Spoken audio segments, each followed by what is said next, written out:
Şaka tam var.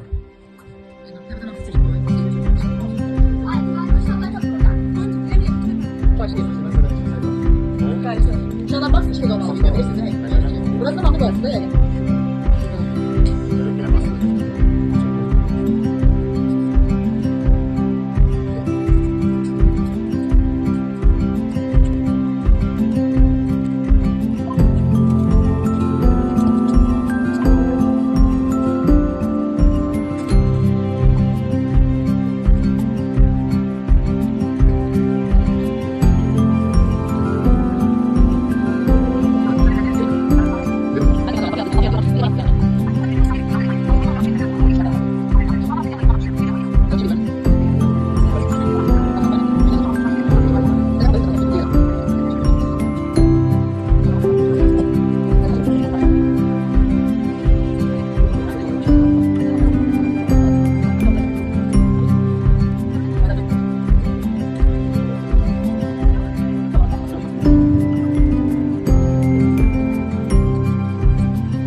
Biz grupta fizik dersinde layihə hazırladıq. Grup lideri Həsənzadə, Sadık Qudəniz, Hüseyn Yağmur, Məsud Xımar.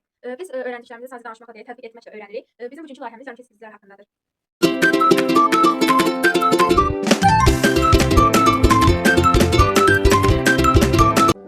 İlk öncə hər birinizi salamlayırıq. Mən qrup rəhbəri Həsənzadə Zəhram və qrup üzvləri Quley Vanduray, Mustafa Vanduray, İslam Müxtəlif, Fərhad Arif Əsgəri Zəhram. Biz bu sizlərlə birlikdə fizik fənləri etdiyimiz layihəni təqdim edəcəyik. Biz artıq 7-ci sinifdən bəri bu cür layihələr edirik və düşünürük ki, birlikdə toplanıb belə layihələr hazırlamaq bizim üçün daha maraqlıdır. Bizim mövzumuz yarımçə sizlərdir. Biz bu mövzunu nəzərə alaraq dərs müddətində keçdik. Lakin praktik olaraq görmək bizə daha aydın və maraqlı oldu. Bu ciddi hazırlayarkən gündəlik həyatda istifadə etdiyimiz alətlərin mətamlarını qeyd etdik. İndi isə gəlin sizə təqdim etdiyimiz layihəni birlikdə izləyək.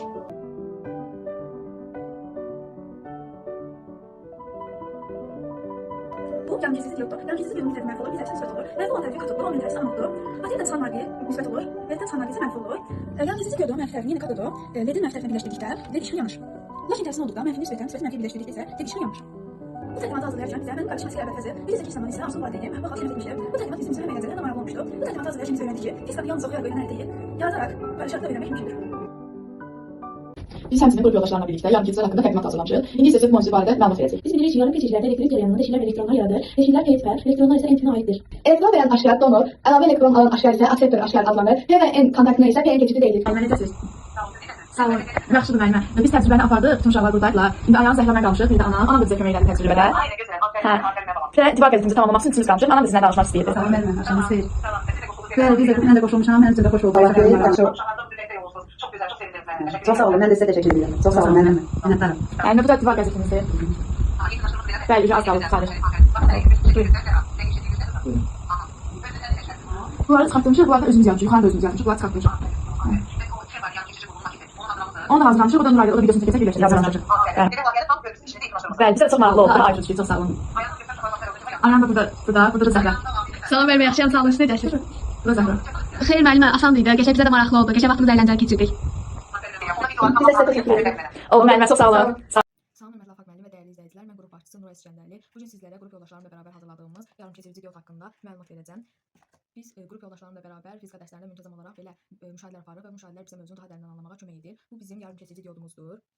Bu isə yarımkeçirici N və P tiplərimizdir. Biz bilirik ki, yarımkeçiricilərdə iki keçid mövcuddur, düz keçid və tərs keçid. Əgər biz P tipini N qütbünə, N tipini isə P qütbünə birləşdirərsək, bu zaman cərəyan keçmir və bu tərs keçiddir. Lakin N tipini N qütbünə, P tipini isə P qütbünə birləşdirərsək, bu zaman buradan elektrik cərəyan keçəcək və bu düz keçid adlanacaqdır.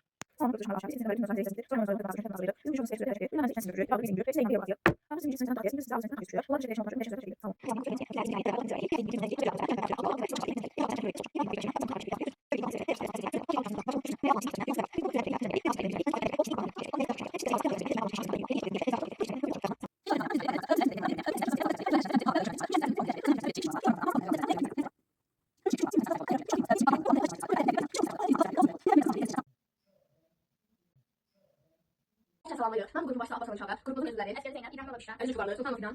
Biz 6 ilin sinifdən bəlli ki, fizik dərsindən müxtəlif təqdimatlar və layihələr hazırlayırıq. Bu gün isə həmin layihələrdən biri olan yarımkesit biyo icazı haqqında layihəni sizlərə təqdim edirik. İlk öncə biz burada yarımkesit biyo icazı haqqında divar edib hazırlamışıq. Biz bu divar qəzetində yarımkesit biyo haqqında məlumat yazmışıq və həmin yarımkesit biyonun şəkillərini təsvir etmişik. İndi isə biz sizə yarımkesit biyo icazını əyani şəkildə düzəldib göstərəcəyik. Gəlin başlayaq. Yarımkesit biyonun bir tərəfi müsbət, bir tərəfi mənfidir. Baxırıq çıxan naqil müsbət, Levşinə gələn naqil mənfidir. Əgər biz bu şəkildə birləşdirsək, işıq yanmayacaq. Əgər bunu bu şəkildə birləşdirsək isə işıq yanacaq. Təşəkkür edirik. Sağ olun.